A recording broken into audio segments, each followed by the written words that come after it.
Greetings to our learners, ladies and gentlemen. How are you doing, guys? How do you do? What's up? Salutations à tous nos apprenants, mesdames et messieurs. Bonjour, bonsoir, comment est-ce que vous allez? And welcome to Mr. Boom English class today if you are new on our channel. And welcome back if you have already subscribed to. Bienvenue à ceux qui nous ont rejoints à peine sur notre channel et bon retour à ceux qui sont déjà de nôtres. Okay guys, so thank you for still staying with us. Merci de rester encore une fois avec nous. And today we're gonna have a wonderful time together by practicing and learning English and the American accent training. Aujourd'hui, on va avoir un bon temps en apprenant et en pratiquant l'anglais dans l'accent américain. Okay guys, come on, here we go. My name is Mr. Boom and my English class will help you to improve your English quick as a wink. Nice to meet you guys. Comme vous entendez, mon nom c'est Monsieur Boom et ma classe d'anglais peut vous aider à vous améliorer très rapidement en anglais. Je suis content de faire votre connaissance. Okay, nice to meet you. Pleased to meet you guys. Okay, here we go. With Mr. Boom, you'll be able to speak English and the American accent training as a fact. Avec Monsieur Boom, vous serez en mesure de parler l'anglais dans l'accent américain, guys. Okay, guys, so c'est un fait. Come on, here we go. Subscribe to our channel if you are new. Si vous êtes là à peine, je vous demande de bien vouloir vous faire abonner à notre channel. This is the best way you could support our channel. You could help our channel to grow. C'est la seule façon que vous pouvez aider notre channel à grandir en vous faisant abonner et en partageant nos vidéos avec vos proches. Okay guys, as you hear, Mr. Boom contact is 443-223-88. Le contact de Monsieur Boom c'est 44-32-23-88. Okay guys, come on, here we go. With Mr. Boom, you are on the right hands. Avec Monsieur Boom, vous êtes dans de bonnes mains. Okay? Alors mes amis, I miss you a lot. Je vous ai beaucoup manqué. And today I come with a new lesson. Aujourd'hui, je vous apporte une nouvelle leçon. An interesting one. Une leçon très passionnante. English phrases and vocabularies. Les phrases et les vocabulaires anglais. That is crucial for you. Ça, c'est crucial pour vous, mes amis. Okay? You got to learn a lot with Mr. Boom. Vous devez apprendre beaucoup avec Monsieur Boom. Let's go! To be hesitant about. C'est être hésitant au sujet de quelque chose, c'est-à-dire ne pas vouloir s'engager. To be hesitant. To be hesitant. To be in two minds about. To me and two minds. To be in two minds about. Alors, mind signifie penser. Esprit, c'est comme si on est entre deux. Donc ici, avoir deux pensées, c'est être dans un dilemme. C'est-à-dire ne pas pouvoir choisir, ne pas pouvoir décider quoi faire. OK? To be not sure about. Ne pas être sûr de quelque chose. Donc, ce sont les différentes façons que vous pouvez dire une seule chose en anglais. Donc, il y a plusieurs façons. Donc, apprenez l'anglais n'apparaît pas comme les gens vous le disent, comme les gens pensent. Donc, pour apprendre l'anglais, il y a un tas de paramètres qu'il faut bien maîtriser c'est-à-dire les mots synonymes, les expressions, les règles de grammaire, les phrases simples et les vocabulaires. Et c'est ce que nous vous aidons à faire. To be on the fence about. Alors, fence, le mot fence signifie clôture. C'est le même sens. Être dans la clôture, c'est-à-dire rester au milieu, ne pas pouvoir prendre une décision. C'est être comme l'âne de Buridan. Buridan, alors, c'est une expression. Lorsqu'on hésite pour faire le choix entre deux choses, eh bien, en français, on dit on est comme l'âne de Buridan. Alors, l'histoire de l'âne, c'est que l'âne avait faim et il avait soif. Donc, arrivé quelque part, il a trouvé de l'eau et il a trouvé de la nourriture.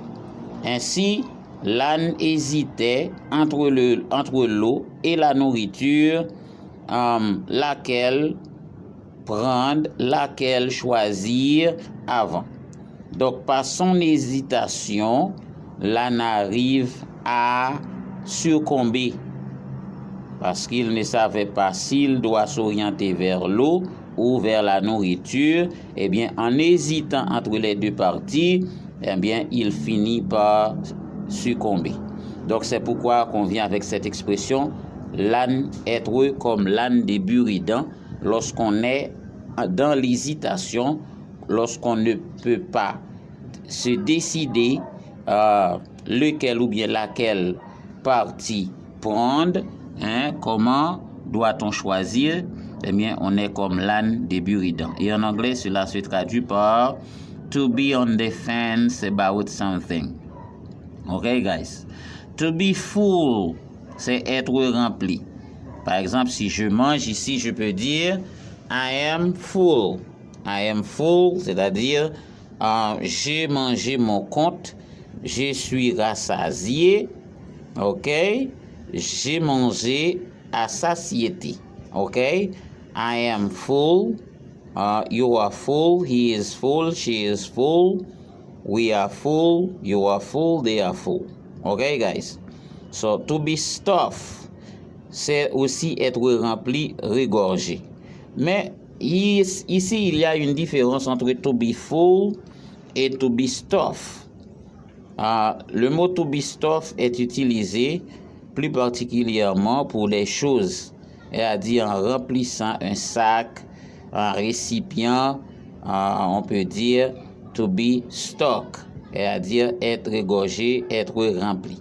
Okay, guys, come on, here we go. To be surprised. To be surprised. Surprise, c'est être surpris ou bien être pris au dépourvu. Ok, quand on est surpris. Ok, it was a surprise. C'était une surprise. I was surprised. J'étais surpris. Come on, here we go. To be taken aback. Alors, il y a une expression équivalente pour traduire to be surprised en anglais. C'est l'expression to be taken aback. To be taken aback, c'est comme si ça a le sens d'être saisi en arrière. Ok, quelqu'un qui est surpris comme un coup monté et de derrière qui vient dans son dos. Ok, c'est être pris au dépourvu. To be taken aback. Ok, he was taken aback. C'est-à-dire, il était pris au dépourvu. C'est-à-dire, il était pris à l'improviste sans qu'il n'a pas su. Ok, guys, sans qu'il n'a pas su. Ok, come on, here we go. To be a little taken aback. Alors ici, c'est pour diminuer l'effet du mot. C'est le diminutif. To be a little taken aback, c'est-à-dire être un peu surpris. Ok? To be a little taken aback. He was a little bit taken aback. Il était un petit peu surpris. Ok? So, to be a kind taken aback, ça également se traduit par être un peu surpris. Soit on dit to be a little taken aback or to be a kind taken aback. Okay, guys? So I hope that you grab it. I hope that you understand it. Okay? Donc, je crois que vous l'avez bien saisi, vous l'avez bien piqué. And we got to move ahead. Il faut avancer. As I said in the beginning of the lesson, comme je l'ai dit au début de la leçon, the English language is dynamic, and today we're gonna see the dynamics of the English verbs, okay, of the English words, the dynamics of English words meaning, okay, la dynamicité de la signification des mots en anglais. Okay, guys, come on, here we go. I am on the fence about it. Je ne sais pas quoi décider. Maintenant, on est dans la construction des phrases. He was still on the fence.